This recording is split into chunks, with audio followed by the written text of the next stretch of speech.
Hello. Today is the third level in this progression. So we started out with ourselves on our back, then we progressed to a longer lever, and then the third way to move that forward is going to be to move it to an unstable environment where our nice little ball comes back in play. So we're going to start on our back. And before we get started, the first thing I want you to think of always is feeling secure. So if you don't feel secure in these movements, then they're not the right ones for you. So starting on our back, we're going to lift our hips up to put the ball underneath our sacrum, or right that little bone right at the top of your pelvis. And we're going to start at the base level of just bringing one knee into our chest and then the other. You want to press down with your hips into the ball so that you feel secure on the ball. Now try not to hold onto the ball as you're going. Try to have your arms either out to the side, elbows down, hands up, or arms reaching up to the sky would be the more advanced level and a little bit more instability because you have less places of contact with the ground. After we do our 12 to 20 of those, we're going to move on to our single leg. So we're going to extend one leg out and we're going to lift and lower that leg. Now, just like the other exercises, we're not trying to rock and roll through those hips, that pelvis. We're trying to move through that hip socket, lifting and lowering that leg. Now you can do this with your leg pointed. You could do this with your leg flexed. You could do this with your leg turned out slightly. You could do the nice little pointing on the way up and flexing on the way down, whichever way feeds your body. The other advancement of that would be to bring one knee up to tabletop while you lift and lower the leg. Again, you have all those options on different ways you can go, and you can also lift your arms if you're still feeling stable. Bringing it down, we're going to take it to the other side, starting with our leg out, flexing our foot, turning our foot out,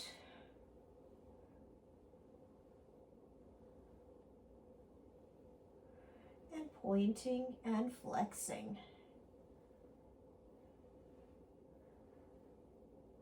Going to that more advanced, less stable area with that other leg and tabletop, and adding those arms lifted.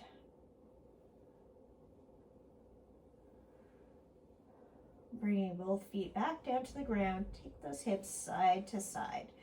Now you can do each variation for that 12 to 20, or you could do a mixture of the different ones depending on what's feeling good at the time. Our next exercise is going to be a circle. So we're going to take our legs straight up towards the ceiling and we're going to draw little circles with it. Now again, we're trying to stay where those hips are both pressing down into that ball. A couple one way and then reversing and go the other way. Little tiny circles. Think of yourself as having a marker in your toes, drawing circles on that ceiling. This again can be done in that less stable environment of that other knee lifted. The goal here would be to also keep stillness in this other leg as you're moving. It's a little difficult. I really need to be looking up towards the ceiling as I do these, so it is hard to turn to look at the camera. Moving to the other leg, starting with those little circles.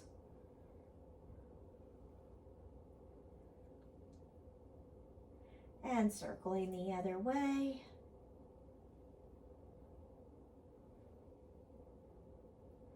Adding that instability, less points of contact with the ground. And circling the other way. You want to make sure this circle is coming all the way from the hip, not from the ankle or the knee, but all the way up through. Our next movement we're going to do is going to be a double leg lift and lower.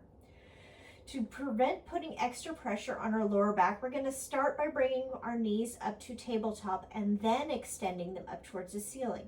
We're only going to lower them down to that point where we feel secure in that back and pelvis. If we start to arch our back, that's where we need to start to return back up to the top.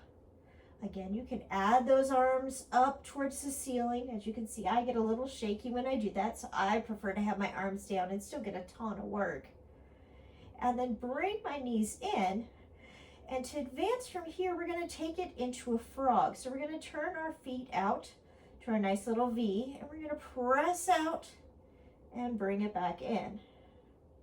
As you extend, you're squeezing your legs together. As you come back in, you're bending those knees into the hip crease. Just like all the other moves, it is a push and a pull, not a throw and retrieve. You are doing the work. You're not letting gravity do the work. From here, we can also keep that turnout and move into our lift and lower again.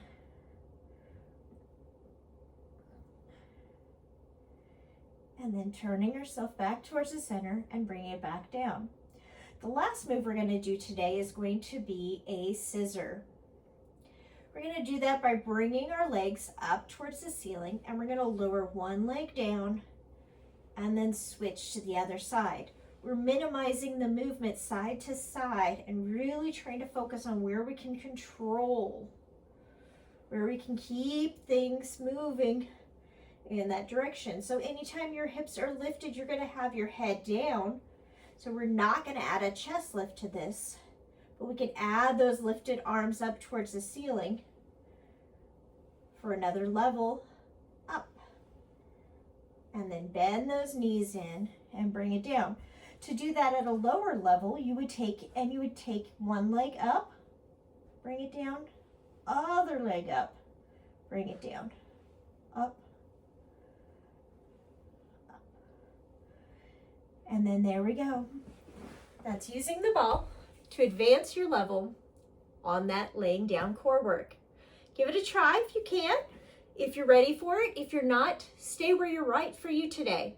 Don't worry about progressing ahead of where you need to be. It's more important to be stable so that you can get the full benefit out of these exercises. Have a great day.